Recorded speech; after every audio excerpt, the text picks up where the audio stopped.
cette activité spéciale de la 11e édition du Festival mondial de musique des femmes. Donc, je suis ici avec le fondateur, producteur Charlie Maïwan. Charlie Maïwan a développé depuis pratiquement une trentaine d'années maintenant qui fait soit de la promotion d'événements, soit des festivals, soit l'organisation de concerts à travers le monde. Et vous savez que le problème le plus épineux quand on est artiste, c'est d'être capable de se déplacer pour aller montrer son art à l'extérieur. Et ça engage tous les enjeux autour de la mobilité. Donc ça va être au cœur des discussions qu'on va avoir aujourd'hui. Ce qu'on vous propose en fait, c'est une formule quand même assez flexible. C'est-à-dire qu'on va avoir un mot d'ouverture de Charlie Maïwan qui va nous entretenir un peu sur pourquoi le festival se tient aujourd'hui, puis la raison pour laquelle on fait cet événement. Ensuite, Latson et moi, on va vous parler un peu de nos expériences. Donc on va prendre la peine de se présenter correctement ensuite. Et je pense que ça vaudra la peine de faire un tour de table pour savoir également quelles sont les expertises puis les professionnels qui sont présents ce soir. Et après ça, on vous proposera 2 petits ateliers de discussion et une plénière en grand groupe. Je ne sais pas si ça vous convient, mais on espère aller comme ça meubler à peu près 1 heure à 90 minutes en votre compagnie. Donc, pour commencer, je vais me présenter. Donc, mon grand m'appelle Vibi parce que je suis artiste, chanteuse, musicienne. Mais mon nom civil, c'est Vanessa Kanga. Donc, je suis artiste d'origine camerounaise qui vit au Québec depuis une vingtaine d'années. Et je suis également fondatrice et promotrice du Festival Afropolitain Nomade, qui est un festival itinérant qui, chaque année, déplace des artistes canadiens en Afrique. Et ça fait quand même presque 5 ans maintenant que je m'implique étroitement sur le Festival mondial de musique des femmes avec le grand Charlie. Donc ça me fait vraiment plaisir d'être ici aujourd'hui. Évidemment, par la nature de mes activités, la question de mobilité est au cœur de mes activités, vu que j'ai un festival itinérant qui amène des artistes sur le continent africain.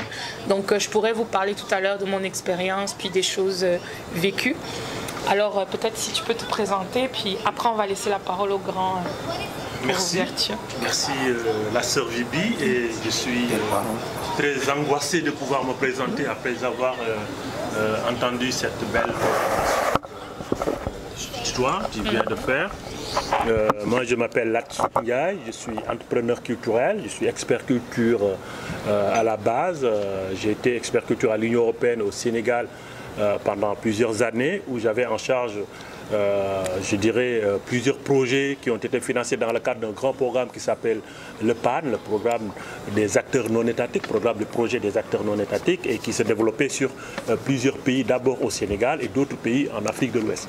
Et en plus, j'ai monté beaucoup de structures et j'étais à la base de plusieurs festivals itinérants, un peu comme ce que Vivi vient de me dire en montage, mais aussi d'autres structures de production qui se développent en termes de communication et d'approche vers les publics des cultures et de la communication. En plus, j'ai aussi mis en œuvre beaucoup d'actions, beaucoup de projets, dont un festival qui se déroule en Europe, particulièrement en France, et qui fait bouger beaucoup d'artistes qui se développent de l'Europe vers l'Afrique, mais aussi de l'Afrique vers l'Europe, parce qu'on est dans ce qu'on appelle les musiques d'aller-retour et le principe de faire valoir les artistes de la diaspora. Donc c'est ce que nous avons voulu, et aujourd'hui je suis en train de vouloir m'exprimer sur cette plateforme que le festival que Charlie a porté depuis plus de 11 ans met en œuvre, parce que je voudrais vraiment rendre hommage à une grande personne, à un grand acteur des arts et de la culture, une personnalité, je veux dire, qui est Charlie Maïwan, qui depuis plusieurs années, seul, est en train de pouvoir valoriser les musiques, les cultures et les artistes d'Europe et d'Afrique. Ça, pour moi, c'est quelque chose de très très important. Et je voudrais attirer l'attention là-dessus, parce que le métier dans lequel nous mettons en œuvre, ce n'est pas très facile. Il y a beaucoup de découragement, il y a beaucoup de difficultés, il n'y a pas beaucoup de moyens. Et lui, Le grand, comme nous l'appelons, le Yaya, comme nous l'appelons, il est tenace, il est solide. Depuis plusieurs années, il a porté ce projet. Aujourd'hui, il nous donne l'occasion de nous exprimer devant vous. Donc, encore une fois, merci à Charlie, merci à l'ensemble des personnes qui sont à côté de lui et qui l'accompagnent. Merci aussi à Vibi, que je connais depuis quelques années et qui est en train aussi de faire un gros travail dans ce qu'on appelle le déplacement, tout ce qui est mobilité artistique, qui est notre objet de ce soir. Là, je suis Charlie Maïwan, comme tout le monde le sait. Bon, Vibi me connaît, je ne parle pas beaucoup. Je suis un gars qui ne parle pas beaucoup, j'écoute, je fais des choses. Je suis très content de votre présence. Et je vous dis merci. Voilà, j'ai créé le festival, maintenant ça va faire 11 ans, 12 ans je peux dire. Dès le début, j'ai eu des personnes comme Clarisse, Jean-Michel, Papa Kofianto, Léon Lombard, Papa Tidi. Voilà, donc ça n'a pas été facile. C'est vraiment très difficile. Chaque année, je me posais des questions. Est-ce que je vais le faire? Est-ce que je vais le faire? Parfois, je me disais, bon, je suis fatigué. Mais je le faisais toujours. Je le faisais toujours. Je me suis battu pour que le nom du festival puisse être vraiment très en vue dans le monde entier. Et puis, Vibi est arrivé. Il m'a apporté beaucoup. Merci, Vibi. Vraiment, je peux vous dire aujourd'hui, si cette fille-là n'était vraiment pas là, je ne sais pas si j'allais encore continuer le festival. Parce que c'est lui qui fait les papiers. C'est pas moi, c'est lui. C'est elle plutôt. Comprenez? Voilà, je n'ai pas vraiment grand chose à dire. Tout ce que je voulais dire aujourd'hui, bon, j'aimerais qu'on discute. Vous êtes tous des promoteurs ici. Vous êtes tous des photographes, des promoteurs, je ne sais pas. De voir comment est-ce qu'on peut évoluer dans ce métier. Surtout, faire l'export, amener nos artistes québécois ici, en Afrique et la mobilité, quoi, vous comprenez? Voilà, c'est ça. Donc je laisse la parole aux spécialistes. Monsieur Ndiaye, qui est là, merci beaucoup. Merci. Tu n'as pas encore dormi, mais vraiment je suis content que tu sois venu. Bon, il y en a encore d'autres qui vont arriver. Ils viennent d'atterrir. Stéphane Pinault, Maria Siga, ils viennent d'atterrir, donc ils arrivent. Voilà. Merci beaucoup, Yaya. Donc, alors, je pense que ce serait d'usage quand même de faire un tour de table. Nous, on s'est abondamment présenté. On va être très bref quand même, juste votre nom et votre pays d'origine si c'est nécessaire et peut-être si vous avez une structure, la nommer et nous dire quelle est votre attente. Donc juste un mot sur qu'est-ce que vous avez comme attente au sortir de cette rencontre. Donc on va commencer comme ça. Merci. Ou on commence par le grand Tidiane est là. On va commencer par le grand Tidiane. Bonsoir tout le monde. Et merci à Charlie. Et je suis malade, je suis accidenté. Donc c'est la première fois que j'accepte de sortir pour aller à une rencontre. Et parce que c'est Charlie, voilà, c'est clair. Charlie c'est nous quoi, donc on fait tout ensemble dans le monde. Et donc il tenait avant que je me présente, je tenais à dire ça d'abord. Même Alex souhaitait venir mais il a eu des complications au niveau des frontières. Donc on a une équipe, on est ensemble. Moi c'est Tidiane Souma. Je suis le directeur de Tidiane World Music. Je diffuse des concerts depuis 34 ans. J'ai aussi été directeur des programmes de Nuit d'Afrique au moins 10 ans.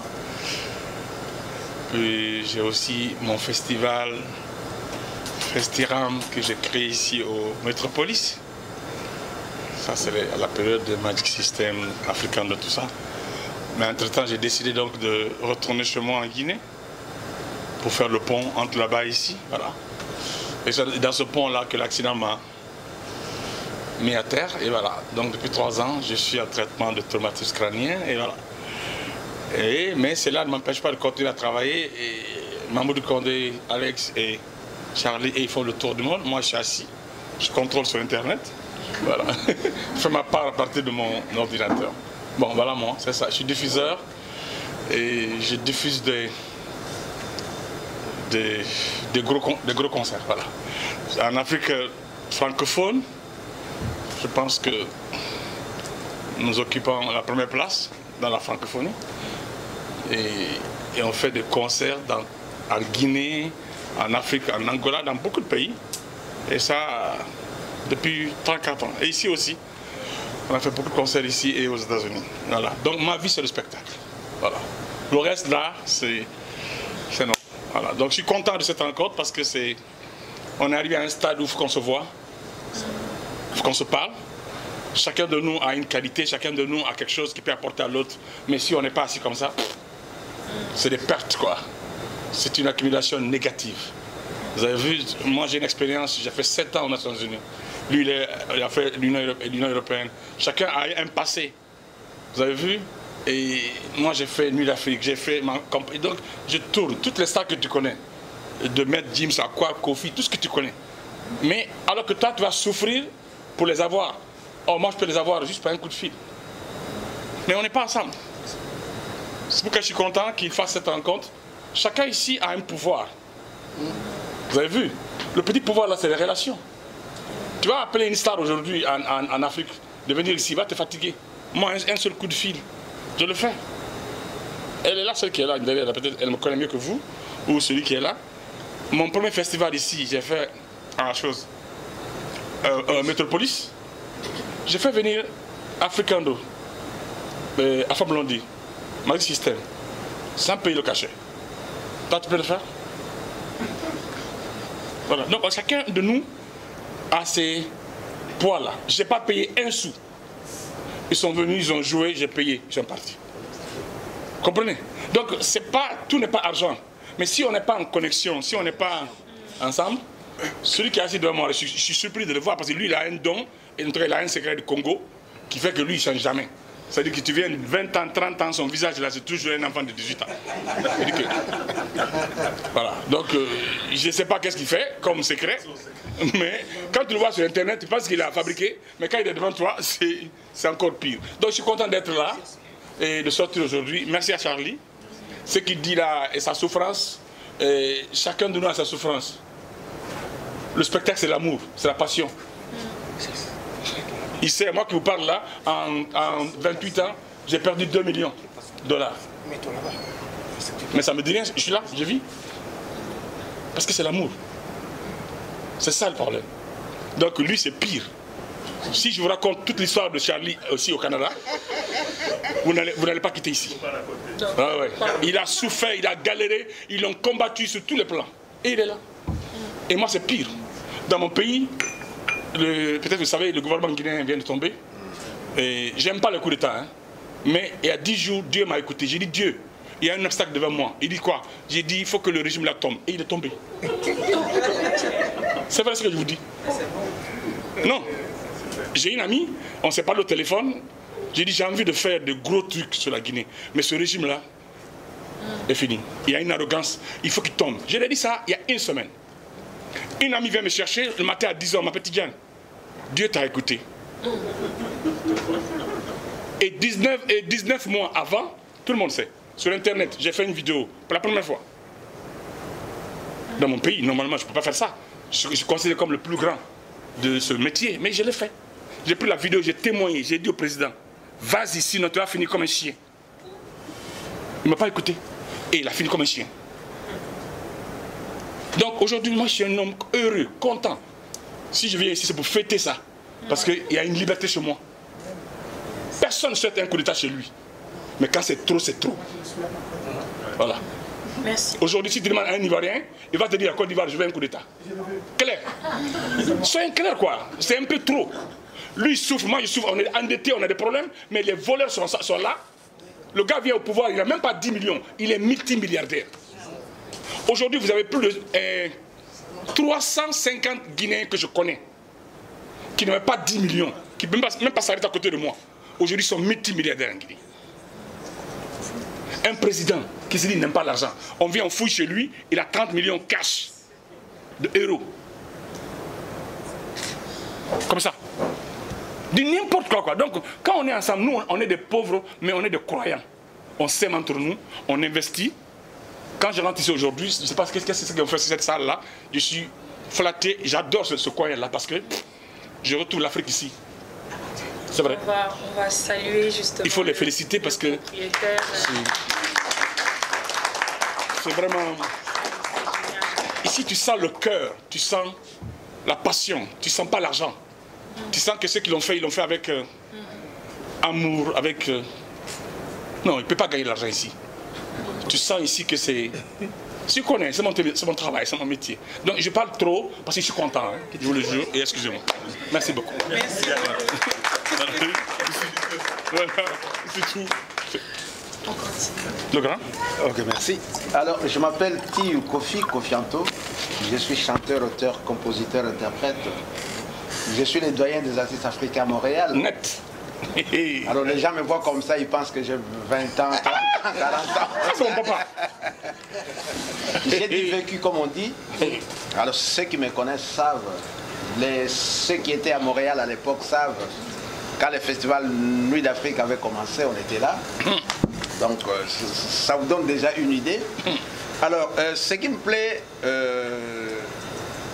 dans cette réunion, c'est que c'est la musique qui nous réunit. Et la musique, c'est quoi? La musique, c'est le son agréable à l'oreille. Donc, quelque chose qui attire, quelque chose qui séduit, quelque chose qui rassemble, qui réunit. Donc, je pense que c'est pour ça que nous sommes là. Et à partir de ce principe, je pense que nous allons essayer d'aider Charlie, d'être avec lui, parce que, comme a dit Tidiane, Charlie, c'est quelqu'un que je félicite. Charlie, c'est quelqu'un que j'ai trouvé à Montréal. C'est un fou. Mais je ne sais pas comment il fait. Non, mais c'est vrai. Hein. Dans ma vie, j'ai connu des gens tenaces. Mais Charlie, il faut lui trouver un autre terme. C'est un infatigable que je n'ai jamais vu. Deux fois, il est là, il te dit, en tout cas, vieux, on va faire ça et ça et ça. Je dis, ah Charlie, tu ne trouves pas que ça... Il dit, vieux, on va le faire. Je vais vous raconter une anecdote. Un jour, en 93, il revient de la France, il vient à la maison, il dit, vieux, on doit faire venir Koffi Olomide. Je dis, ah, j'allais. Koffi Olomide, il dit, oui. Je dis, mais non, on n'a pas les moyens. Il dit, vieux, calme-toi, on va le faire venir. Oui, c'était... Ah, je dis, ah bon? Il dit, oui. Je dis, ok. Comment? Il m'explique un peu le scénario. Ah, je trouve que non, mais le garçon n'est pas fou. Et effectivement, ah oui, on a fait venir Koffi Olomide, on était 3. Donc, Basile Kouyi, il a fait venir Basile Kouyi, que je ne connaissais pas encore à l'époque. Il me dit, non, j'ai un autre ami là, on se mettra à 3. Il m'a expliqué un peu le plan. Métropolis. Oui. Et en plus, on a fait jouer Koffi Olomide au Métropolis. De l'époque. Ah. De l'époque. C'est grand ça. On a pris Koffi Olomide, on l'a amené à Ottawa, on l'a amené à Toronto. Et tout ça, c'est Charlie qui avait planifié tout ça. J'ai dit, garçon, félicitations. Donc, c'est quelqu'un qui est tenace, qui est courageux, un infatigable. Je pense qu'il a besoin de nous. Donc, s'il nous a convoqués, c'est parce qu'il a besoin de notre apport. On dit toujours l'union fait la force. Je pense que si nous tous ici présents, si nous nous mettons, si nous avons la ferme volonté de l'aider, je pense qu'on y arrivera. Et Charlie, moi je te donne déjà mon soutien et je suis certain que ma volonté va se contaminer ici, là. D'ailleurs, je vous contamine. Hein? Donc j'aimerais que chacun de nous ici ait cette volonté pour que ce festival aille de l'avant. Je vous remercie. Merci.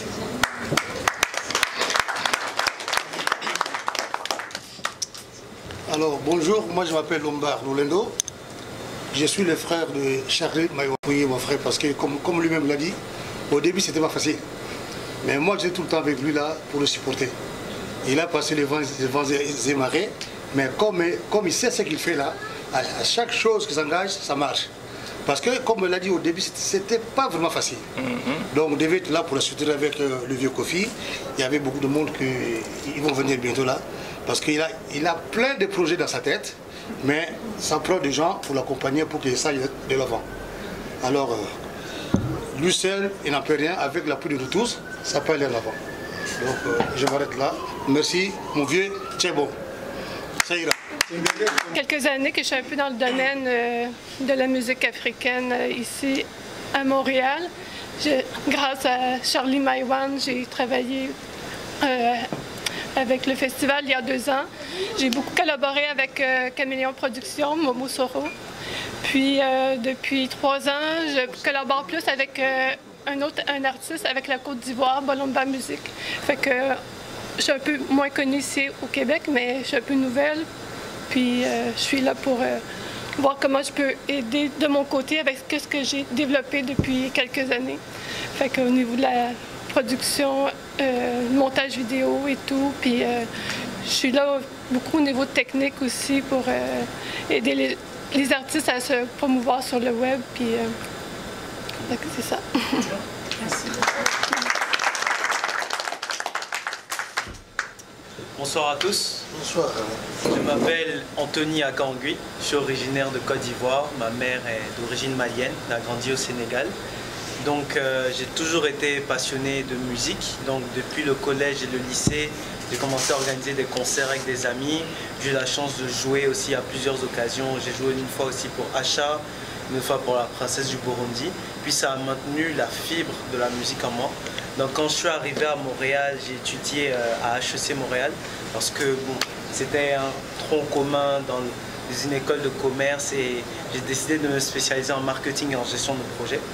À la suite de ça, pendant la pandémie, le marché du travail étant affecté, j'ai vu une offre dans une maison de disques dans laquelle je travaille aujourd'hui.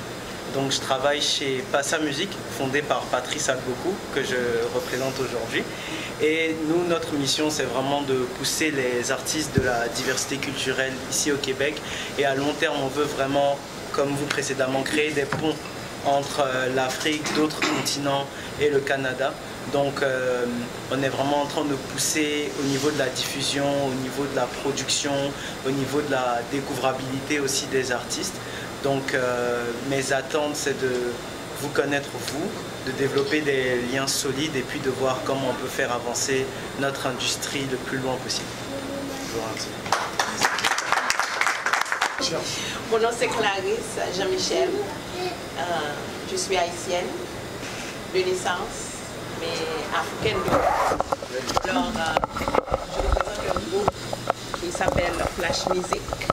Je suis manager et propriétaire du groupe. Et j'ai toujours travaillé avec Charlie, M. Mewan. Mon objectif, c'est de créer plus d'activités pour le groupe et aussi spécialement aller en Afrique et dans les autres continents avec mon groupe. Alors, c'est pas facile pour une femme de percer dans le marché, mais je souhaite qu'avec l'aide de vous autres, on peut travailler ensemble, si vous voulez. Merci.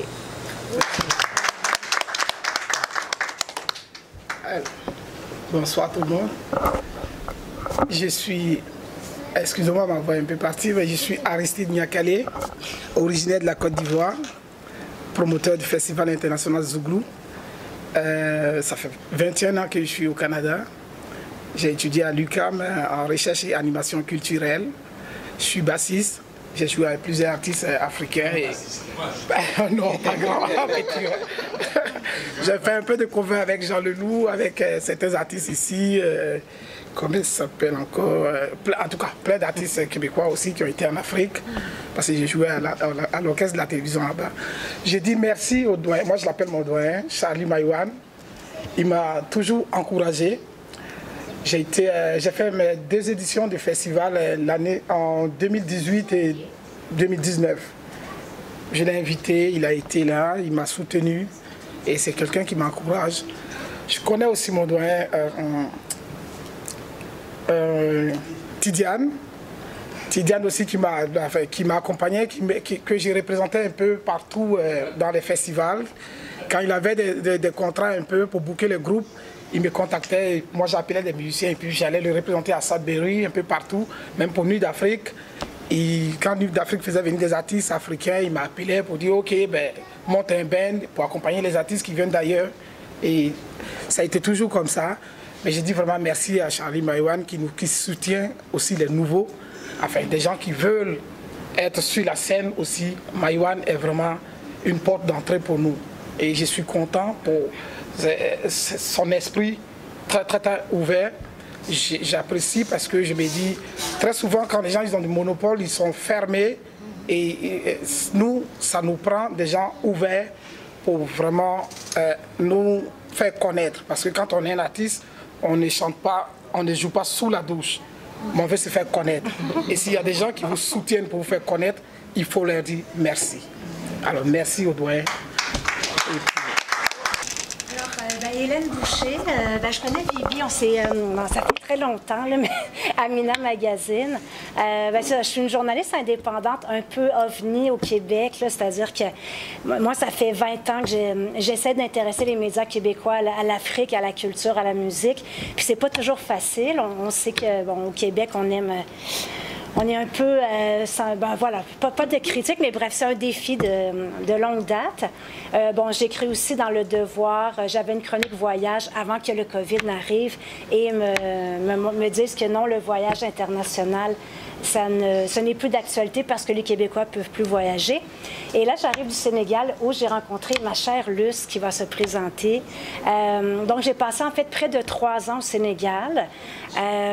Puis là, je reviens parmi vous pour reconnecter avec les artistes, la vie montréalaise, la famille africaine, notre cher ami créateur qui a fait ce lieu, ce lieu où on se sent comme en Afrique. Et puis, en fait, mon objectif, c'est de pouvoir prendre un peu de la matière du festival, éventuellement des portraits de femmes et de trouver un média québécois qui a envie de publier. Là, j'ai eu un refus, mais je pense que je vais réitérer avec la presse.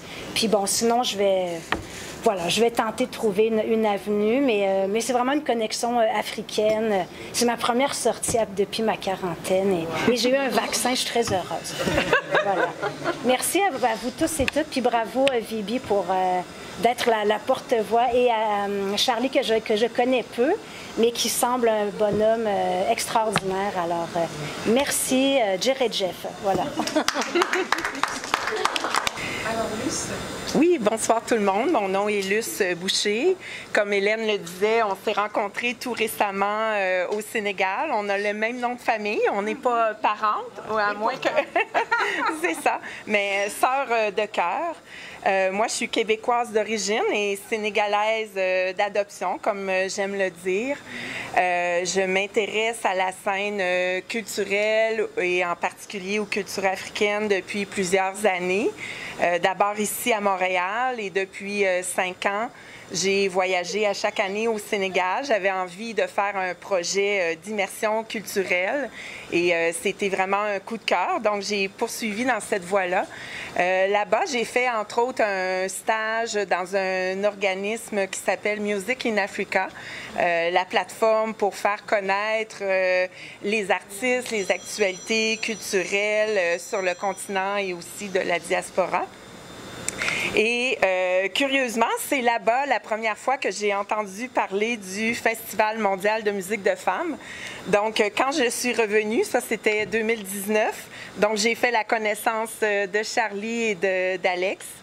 Donc, voilà, et depuis cette année, je suis en réorientation professionnelle. Donc, je cherche un projet dans lequel je vais pouvoir m'impliquer, contribuer. Moi, j'ai un profil de gestion, administration assez diversifié, donc je suis ouverte aux opportunités et toujours intéressée aux échanges interculturels entre le Québec, Sénégal, Afrique. Et moi, je crois que la musique, les cultures, ça doit justement voyager au-delà des frontières et je suis déterminée à appuyer vivement les initiatives dans ce sens-là. Donc, voilà. On vous souhaite la bienvenue. Vous allez vous joindre à la discussion au fur et à mesure.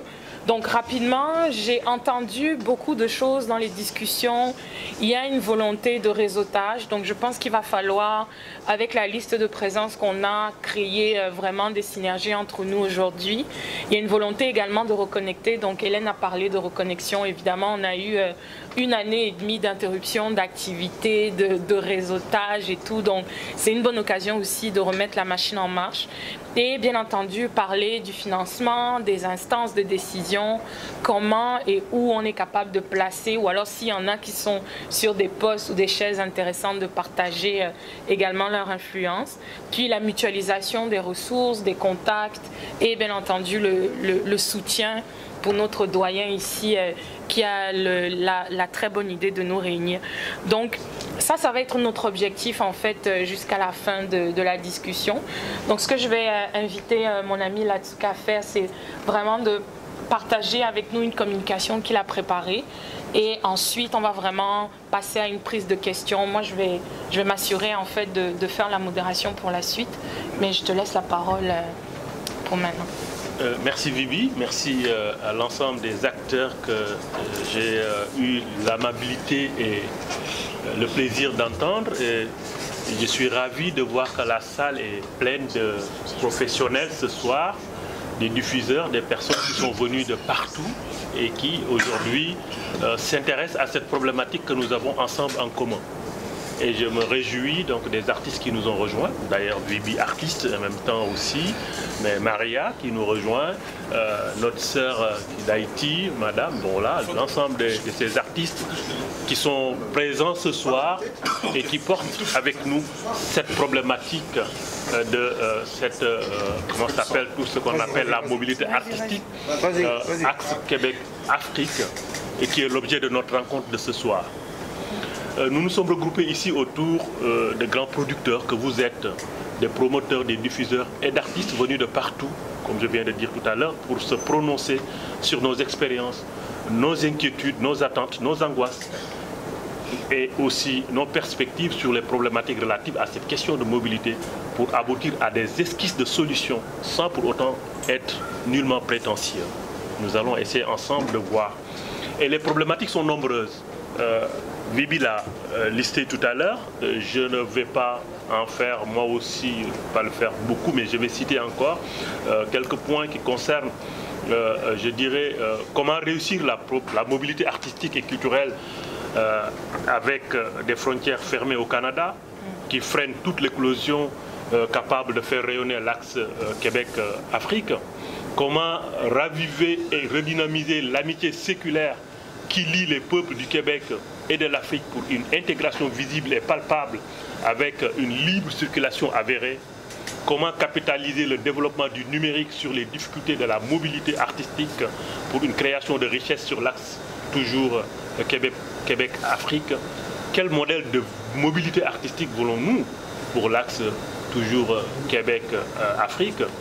Et quel est l'état des lieux sur la mobilité artistique que nous devons mettre en œuvre sur plusieurs angles, que ce soit les enjeux de développement au niveau du secteur de la mobilité artistique, le management artistique à l'ère du numérique, le réseautage des professionnels que Vibi vient de citer tout à l'heure, la nécessité de reprendre certaines choses, ce qu'on appelle du mimétisme, l'organisation des spectacles en coproduction.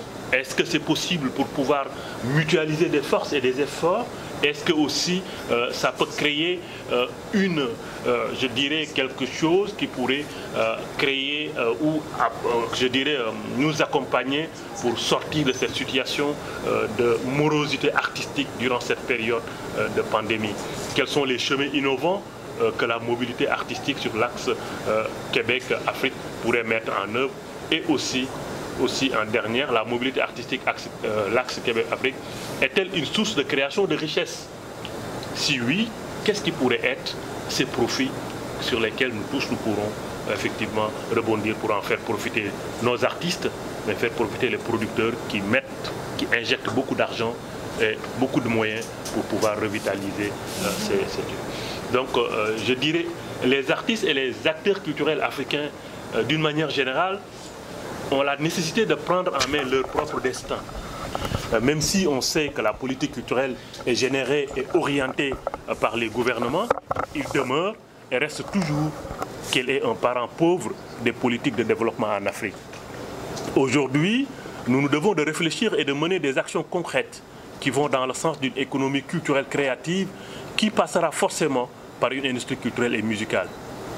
Tout le monde sait que la question de la circulation des artistes africains est une véritable problématique dans le monde, mais qu'est-ce qui fait que depuis tout ce temps que ces problèmes et ces questions sont soulevées, des réponses n'ont pas été mises en place?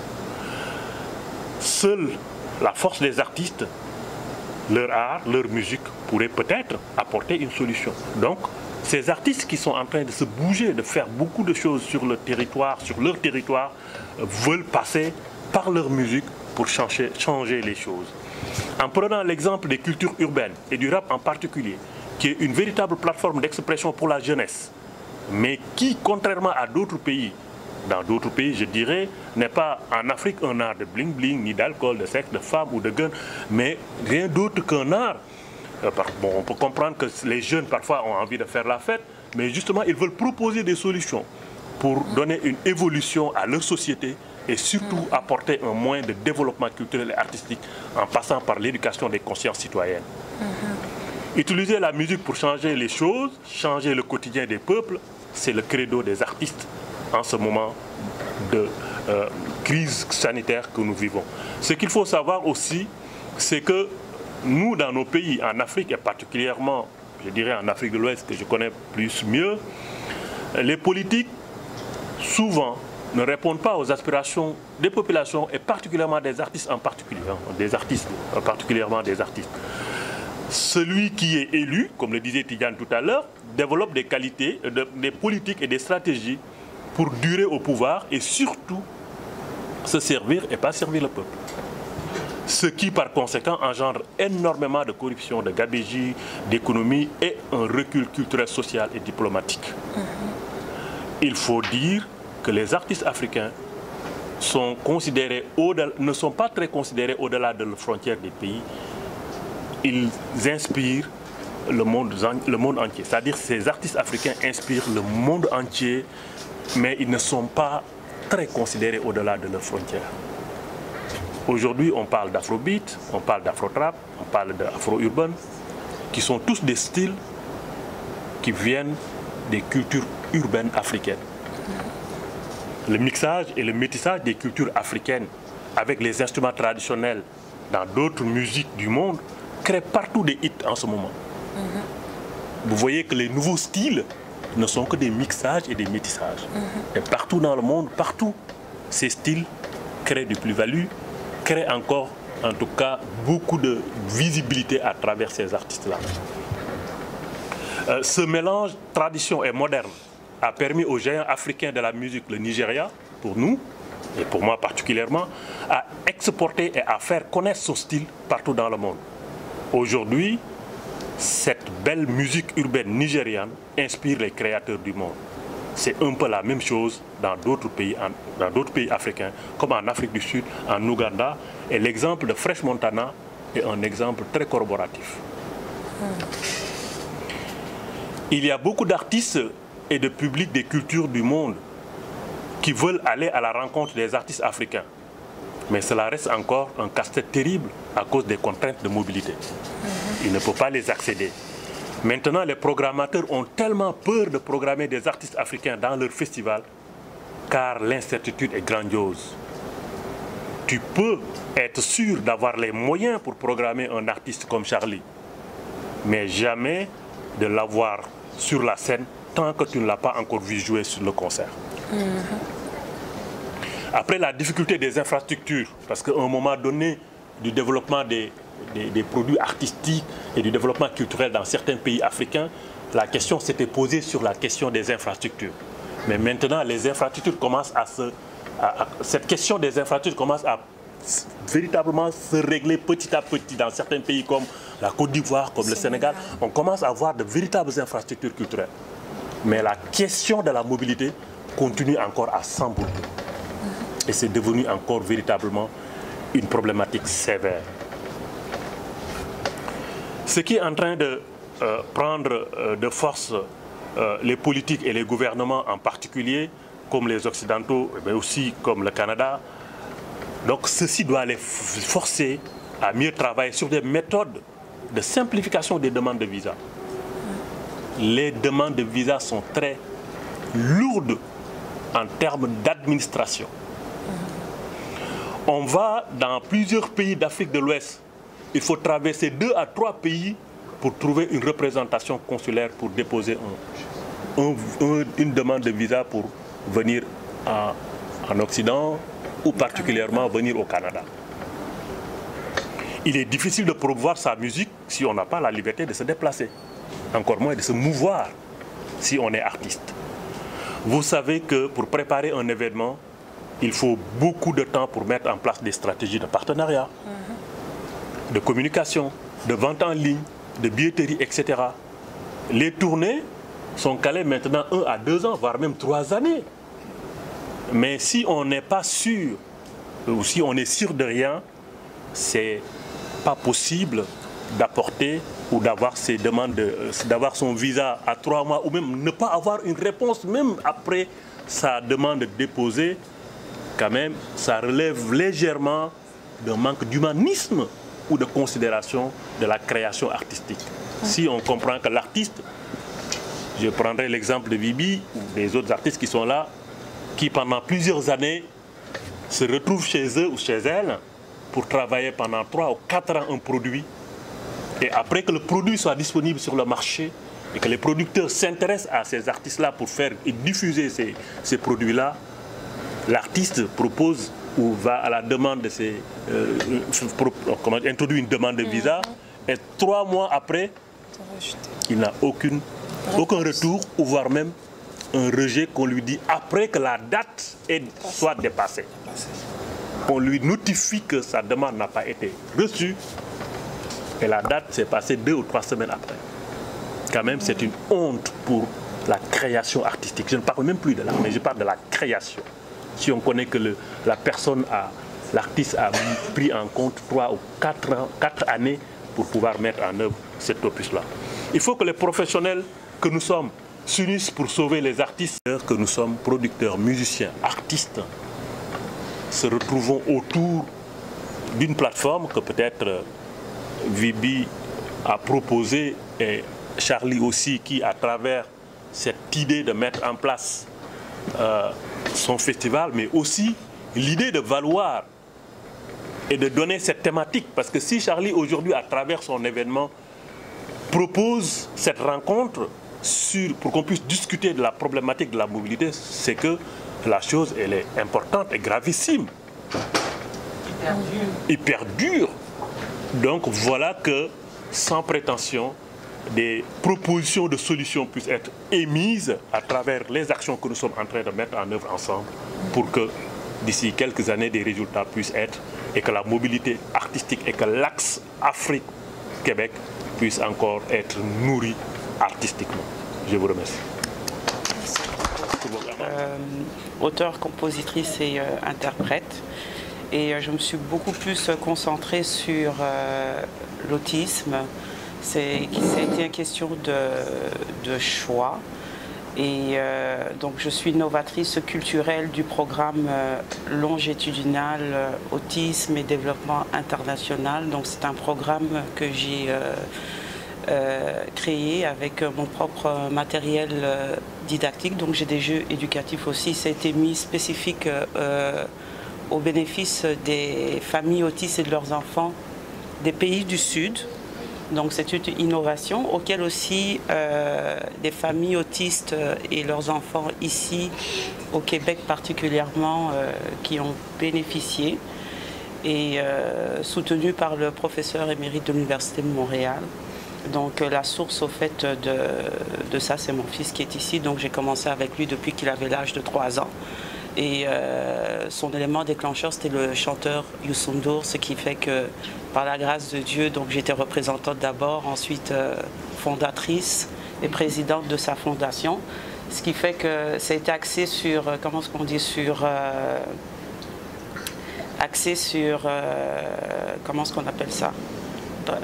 c'est pas le résultat, mais c'est axé sur la pratique, ce que je faisais, pour tomber à une nouvelle théorie. Parce que la plupart des scientifiques qui travaillent, c'est souvent dans l'hypothèse pour tomber à une thèse, mais moi c'est ce que j'ai fait, on tombe sur une nouvelle théorie. Donc c'est ce qui fait qu'on a été au Sénégal, donc lui il réside au Sénégal, mais quand on est revenu en 2019 pour les vacances, donc j'ai eu un accident et puis suivi du Covid, ce qui fait qu'on est là, le temps que je me remette encore sur pied, puis on va continuer. Donc lorsque Charlie m'a appelé, toutes les fois quand il appelle, je réponds favorablement à son invitation. Donc je suis là ce soir, il connaît ma réponse, donc on est ensemble. Alors il y a une chose que je voulais rajouter, d'après ce que Tidiane a dit, c'est vrai ce qui est important. Mon père disait toujours, il a toujours dit que les relations valent plus que de l'argent. Et vous avez parlé, il a parlé de beaucoup de choses qui sont importantes et ça fait partie, je pense, des thématiques qui sont là. Il a soulevé des problématiques qui sont réelles, auxquelles que plusieurs acteurs économiques, culturels, auxquels comment vous faisiez face. Et c'est ça, le truc, le gros. Il faut se dire la vérité. Je dirais, ok, il y a des gens qui vont se dire, oui, Albi, toi c'est bien, tatati, tatata, etc. Tu as Youssou N'Dour qui est là, etc. Je dis, c'est pas ça, il ne faut pas voir ça comme ça, c'est le travail, seul le travail qui paye, et ce sont les relations. Parce que Tidiane, s'il voit que, ok, Albi, c'est une personne qui travaille, je peux répondre aussi à ses besoins, dès qu'il a besoin de quelque chose, qu'il a besoin d'une personne, Albi, je vais répondre favorablement. Et c'est comme ça, ce sont des échanges, c'est la même chose avec notre ami Charlie. Et je le comprends. Le festival, c'est vrai que ça n'a pas été facile et ce n'est pas facile pour tout le monde. Mais une chose que je voudrais dire, un message que je voudrais lancer aussi à toutes les personnes qui sont en Afrique, que ce soit ici, c'est important qu'on soit engagé et c'est important que vous soyez engagés dans des instances de décision. Que vous innovez, que vous créez de la richesse, que vous créez vos relations. Et à partir de cela, écoutez, il y a certaines choses qui vont, je veux dire, puisque les relations valent plus que de l'argent, comme il a dit, tu as besoin de telle personne, il décroche son téléphone, la personne est là. Je dis, moi, j'ai fait mon travail, je peux être entouré des bonnes personnes, mais si on ne voit pas le résultat de mon travail, on ne pourra pas m'aider. Je connais aussi Alex, mais je dis, je remercie encore à toutes ces personnes qui ont cru en moi. Parce que ça n'a pas été facile aussi pour moi. Parce que j'ai un petit qui est ici, qui lui, les petits, il voit tout le monde. Ah ben tiens, je connais un tel, un tel. Et quand même, les résultats sont là. Ce qui a fait que j'ai eu quand même une reconnaissance de l'Assemblée nationale du Québec. Après 18 années. Et je remercie Dieu. Et je remercie Dieu. Parce que c'est vrai que j'ai horreur de tout ce qui est... communication, les trucs, comment on dit, j'ai horreur de tout ça. Mais anyway, mais je dis parce que dans la communauté noire, il y a beaucoup de potentiel et la grosse problématique, c'est qu'on n'est pas ensemble. Et quand les gens sont ensemble, ils regardent à leur intérêt personnel et non à l'intérêt collectif. Ça seulement là, c'est un bijou. Bravo, Charles. Ouais. Ah oui, c'est ça là. Ça sort comme ça à parler. Et moi qui ai quitté ici depuis 10 ans, je ne connais rien maintenant ici. Hein. Je suis déconnecté de la réalité. Voir tout ce monde-là, pour moi, c'est important, quoi. Vous avez vu? Lui, c'est 10 ans, j'étais le roi ici. J'étais le roi de la ville. Mais aujourd'hui, je ne connais personne. Vous voyez, je suis dans mon coin, à l'hôpital, donc une telle rencontre, vous voyez, c'est tellement beau. C'est une richesse. Lui et moi, on est sur des projets de profil. Dans les communautés noires, c'est que il n'y a pas trop de synergie, les gens aiment, il y a des concurrences pour un rien. Alors si ce que j'encourage aux gens, faites des choses, innovez, mais apprenez aussi à vous inspirer, à connaître, maîtriser le système du pays d'accueil et du pays, le pays d'origine. C'est important pour que vous jouiez comme une médiation entre les deux. Donc, ce que j'allais dire encore à Charlie, merci beaucoup et félicitations. Je suis Jean-Ernst. haïtien de souche. En fait, je représente ce soir deux chanteuses, Az et Emanuela. En fait, j'ai un double plaisir de participer à cette rencontre ce soir. La première fois que j'ai été au Canada, à Montréal, c'était sous l'invitation de M. Myron. Je ne sais même pas s'il est ici. Ouais.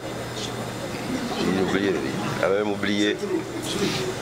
Donc moi et la chanteuse Az, on est arrivés ici justement pour participer à ce festival. Donc je tiens à remercier publiquement de manière officielle M. Myron pour cette opportunité.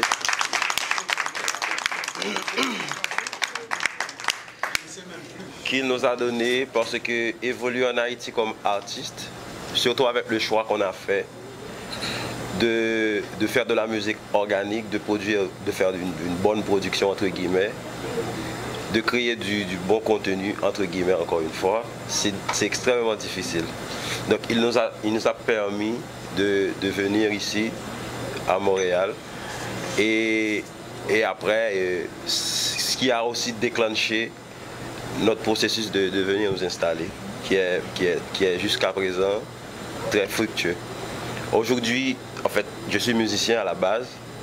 Je travaille comme producteur aussi avec Az, gérant. Et j'ai eu beaucoup d'expérience en organisation d'événements et de spectacles en Haïti. Aujourd'hui, je suis diplômé en événementiel. Bon, je peux dire que c'est grâce aussi à cette invitation. Donc c'est un plaisir de pouvoir réseauter avec vous, de pouvoir vous entendre parler, surtout vous, madame, en fait tout le monde. Vous avez chacun de vous votre point fort. C'est avec plaisir que je participe avec vous aujourd'hui à cette rencontre. J'espère que je vais continuer à apprendre beaucoup de choses. Merci.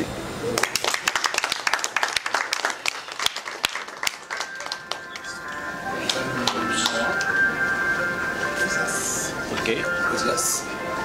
Mon nom c'est Ronald Ozias.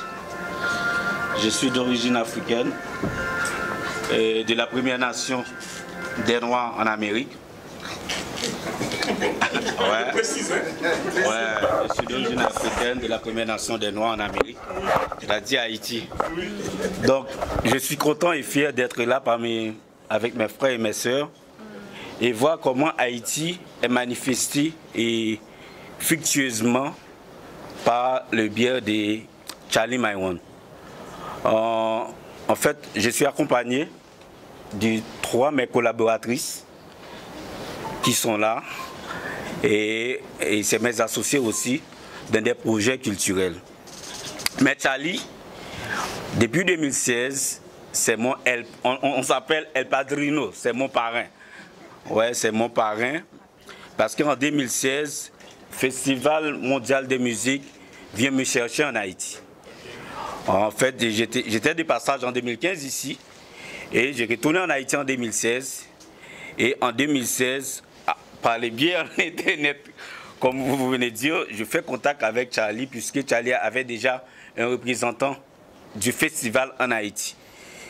Et moi, étant membre cabinet du ministère de la Culture, j'étais décidé de servir ce festival-là. Et c'est avec ce festival, effectivement, là, mon frère vient de parler de Michel. Emanuela, Michel, Artise. Effectivement, en Haïti, on avait Artise qui est une bande de femmes, des jeunes filles qui font de la musique. C'était Artise. Et Charlie était tombé d'amour pour Artise.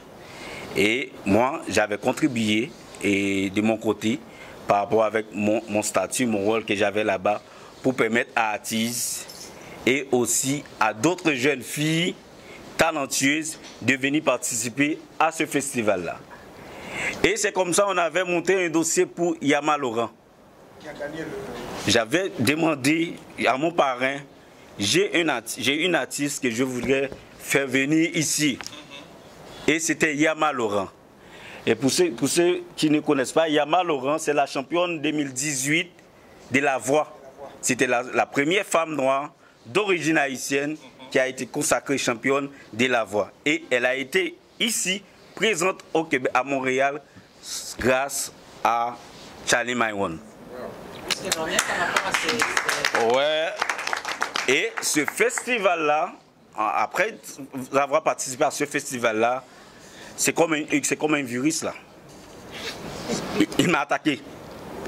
Et en 2017-2018, j'ai lancé la première édition Festival international de la musique au féminin en Haïti, qui était un succès dès sa première édition. En 2018, on avait fait venir Orlan. Parce que nous, là, le concept du festival, c'est pas seulement pour une plateforme, c'est créer une plateforme internationale des femmes qui, dans l'industrie musicale. Et à travers Haïti, permettre l'Afrique, à travers ce festival, l'Afrique, les Caraïbes, venir fêter en Haïti. Et c'est comme ça, dans la première édition, on avait eu des artistes qui viennent des Antilles, comme Orlan. On avait Orlan comme artiste international et des artistes haïtiennes dans la diaspora. Mais pour la deuxième édition, 2019, j'avais invité mon parrain en Haïti, pour la première fois, de venir en Haïti. Lui avec Alex, de venir en Haïti. Et on avait 4 artistes des souches africaines. Et Nicole Obélé venait du Cameroun. On avait Natou Kamara de Guinée. On avait Jeremy du Nigeria. D'un coup, Haïti était rempli. Ouais, était rempli pour la première fois avec des artistes féminines africaines en Haïti. C'était une très belle fête. Très belle fête. Et c'est pour cela, depuis là, bon, cette mariage, cette communion, moi, avec mon parrain et Alex, on n'arrête pas, on travaille tout le temps là. Et quand il m'appelle, je dis, ouais, cette triangulaire m'intéresse. Parce que l'Afrique, disons, c'est beaucoup. Ouais, quand on parle de l'Afrique, c'est beaucoup. C'est vaste. Moi, j'ai des amis africains. Pour pouvoir connaître un petit peu de chaque tribu africaine, ils préfèrent de voyager en Haïti. Parce qu'en Haïti, on trouve l'Afrique. Tu fais 54 fois 600 tribus. Ouais, un petit moment là en Haïti. Et c'est pas pour sans raison qu'on voit que l'Occident... C'est pas pour sans raison qu'on voit que l'Occident traite Haïti de cette façon-là qu'ils sont en train de traiter Haïti. C'est parce que Haïti représente le continent africain en Amérique, donc c'est la seule nation noire en Amérique, donc c'est... je ne peux pas dire plus et vous allez comprendre les questions. Donc, moi, travailler en système réseautage, effectivement, c'est bien là. Parce que c'est ce qu'on a fait là. Parce qu'on dit souvent que les nègres ne se réunissent pas vraiment pour faire des bonnes choses. Non, on disait non. Parce que depuis 2016, on est connectés, on est en communion. Moi, Alex, Charlie, on travaille presque chaque jour et on a donné des bons résultats. Déjà, il y avait Yama Laurent qui était championne de la voix. C'est-à-dire on a donné des bons résultats. Avec Atiz avait plein de talent. Maintenant, ils sont ici. Elles sont ici. Ouais, Atiz. Ouais, elles sont ici. Il y a Siro Miel. Ouais, on travaille aussi avec Siro Miel, qui est un band et 100%. Ouais, et des jeunes femmes qui font de la musique. Donc, moi, Haïti est là. Et l'Afrique Amérique et l'autre Afrique, ouais, c'est réuni. Donc, on est là. Et je pense avec cette énergie-là qui se passe, on va de très loin, non seulement avec le Festival mondial de la musique au féminin, mais avec Charlie, là, comme notre parrain, là, si on met tous ensemble, et dans cette union-là, la force va régner. Ouais, va régner. Donc, j'ai avec moi Madame Kaline Sinéus. Je ne sais pas si elle veut se présenter là. Ah ouais. Ah ouais, Madame Sinéus. En fait, je suis contente d'être avec vous. Je travaille avec OZES qui a beaucoup d'énergie. Et je suis contente de vous connaître, Monsieur Maïwan. C'est un plaisir. Je fais plaisir d'être avec vous. Dans n'importe quoi que je peux aider, je suis là. On a Ruth Milius. Également, ça fait pas longtemps que je vous ai connu. C'est justement par rapport à Yama. Pour faire une petite histoire, comment j'ai connu Yama, quand elle est rentrée ici, elle a contacté une de mes collègues en disant que je viens à Montréal, je ne connais personne, alors j'ai besoin d'avoir quelqu'un de la communauté pour me présenter et aux activités qui se passent. Alors, il a communiqué avec un de mes amis qui est à New York. Et là, il lui a dit, je n'habite pas à Montréal, je suis à New York, alors communique avec Madame Ruth, qui est quand même très bien intégrée dans la communauté. Mais quand je dis très bien intégrée, c'est parce que j'ai grandi ici, ça fait près de 40 et quelques années, je suis au Québec. Alors, je suis une Québécoise de souche. Alors, je suis à Haïti, mais ça fait 42 ans que je suis au Québec. Alors, tout ça pour dire que, bon, c'est face à un événement dernièrement qu'il y a eu et qui devrait avoir lieu. Et Yama m'a mis en communication avec Osias et je pense que c'était, je crois que c'est une bonne, comment je peux dire ça, c'est une bonne rencontre et une bonne communion parce que depuis que j'ai rencontré Osias, comme qu'elle veut le dire, Caroline, il a tellement d'énergie cet homme. Et je suis fatiguée, mais il me garde réveillée. Alors, je suis vraiment contente de vous voir. Je ne suis pas beaucoup familier avec les activités qui se passent chez vous, mais juste à vous entendre, à vous regarder, et je ne vois même pas la différence. Okay, j'arriverai, je dirais, elle est haïtienne, je suis haïtienne, parce qu'on a cette façon-là de communiquer.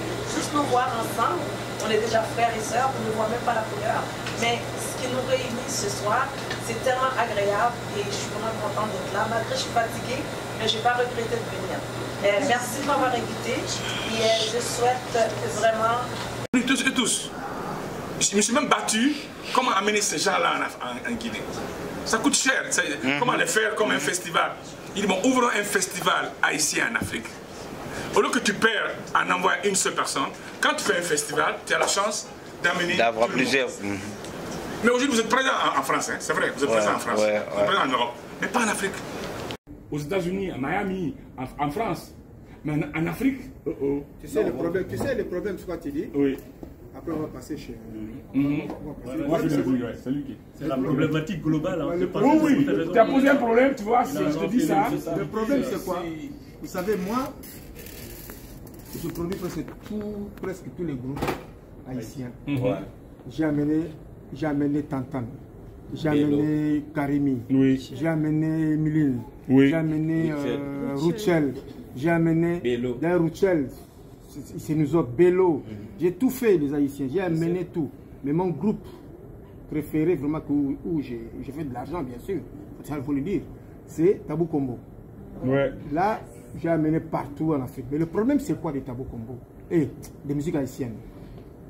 Ils sont trop nombreux. C'est du volume. C'est du volume, vous comprenez? Ça colle plus. C'est comme la musique congolaise. Même moi, je ne peux plus prendre la musique congolaise si ça ne rapporte pas. 18 personnes, c'est trop. Oui, mais Charlie, je ne vais pas te couper la parole. Tu es congolais, je suis guinéen. Mais je vais vous dire la vérité aujourd'hui. Ça va faire mal à tout le monde. Hein.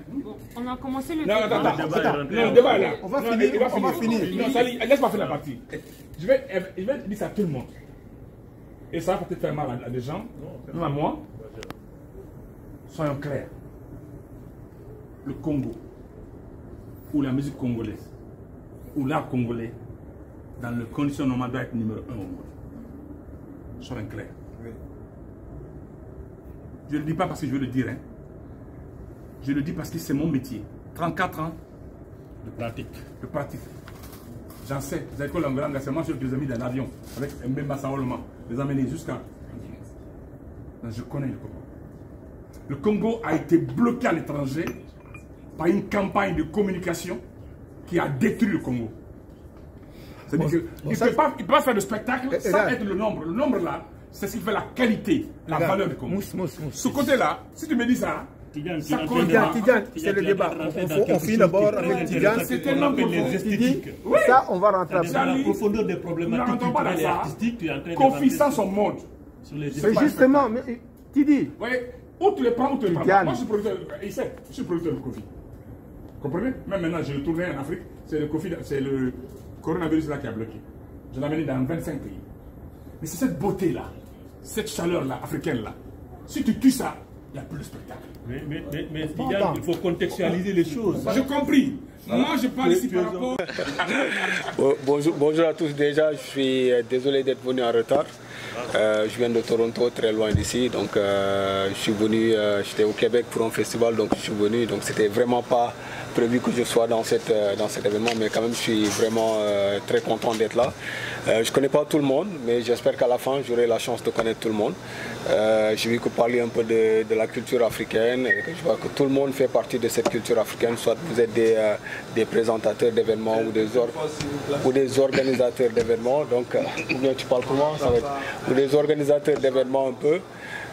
Donc, qu'est-ce que je veux dire? Il me coupe la parole, tu veux que je me lève?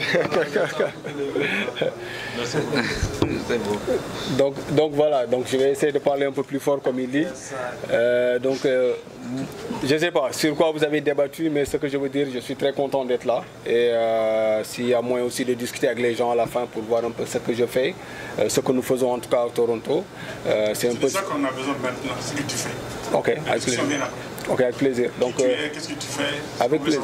Avec plaisir. Le reste, les thèmes, on fera ça. Avec plaisir, avec plaisir. Donc ma structure s'appelle Batuki Music Society, si vous ne connaissez pas.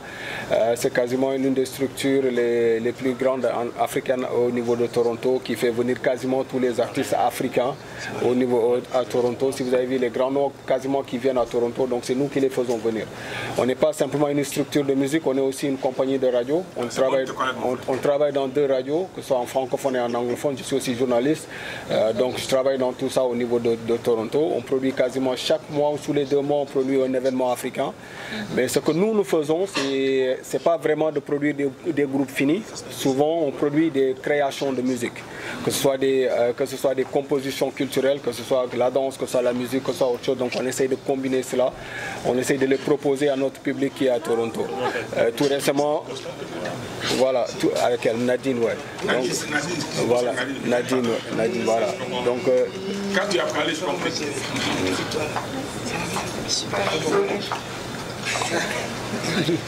Merci beaucoup. Je ne sais pas. Alors, C'était pour installer les autres, ça un peu.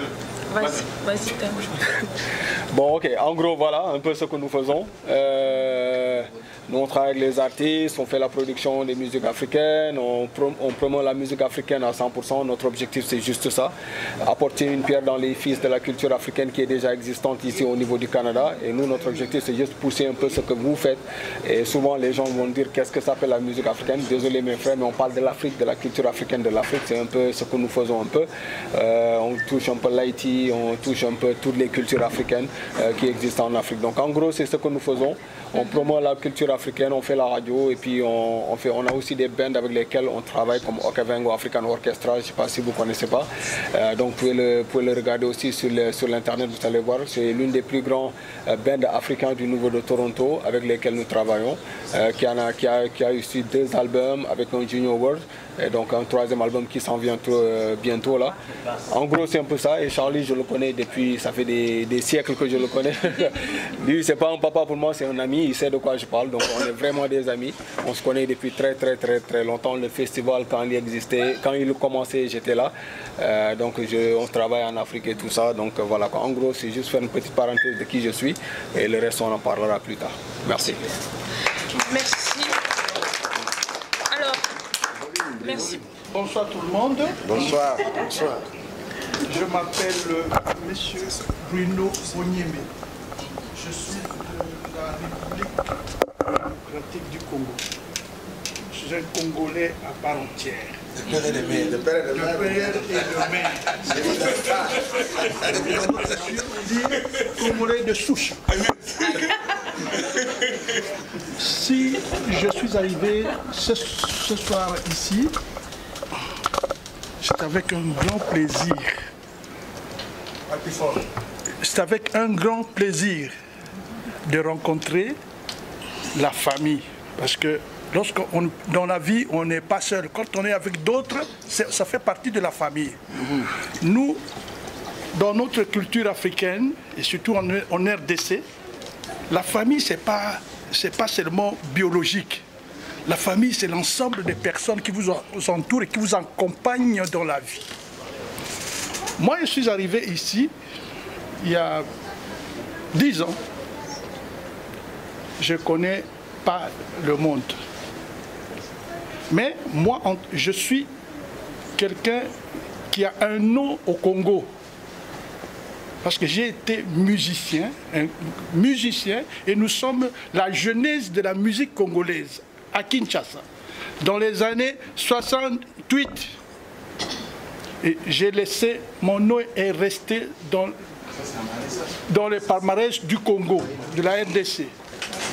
J'ai été, au cours de ma vie, après mes études, j'ai évolué même dans notre Société nationale des droits d'auteur. J'ai été vice-président du conseil d'administration de la SONECA, la Société nationale des droits d'auteur du Congo.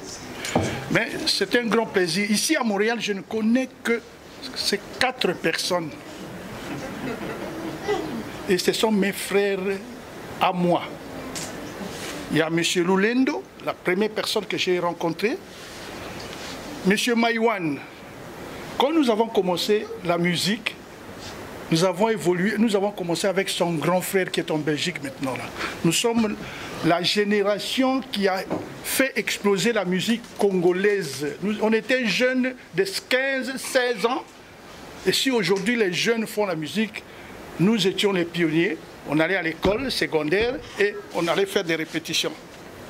Mais cela étant, j'ai rencontré, quand j'ai vu Maïwan, je me suis accroché. Et on est restés toujours ensemble.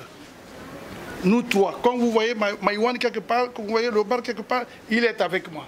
On est ensemble.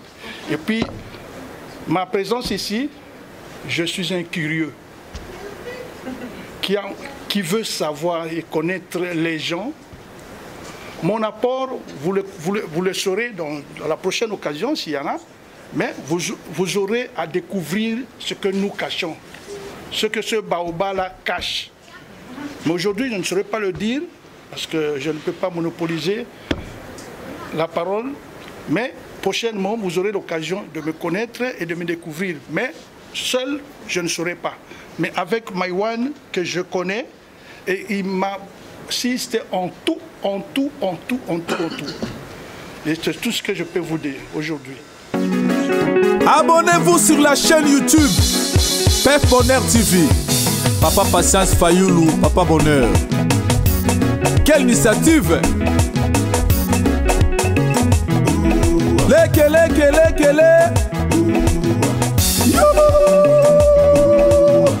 Batatu bamamu. Luaku. Kele. Pef Bonheur TV. La nouvelle chaîne. Abonnez-vous.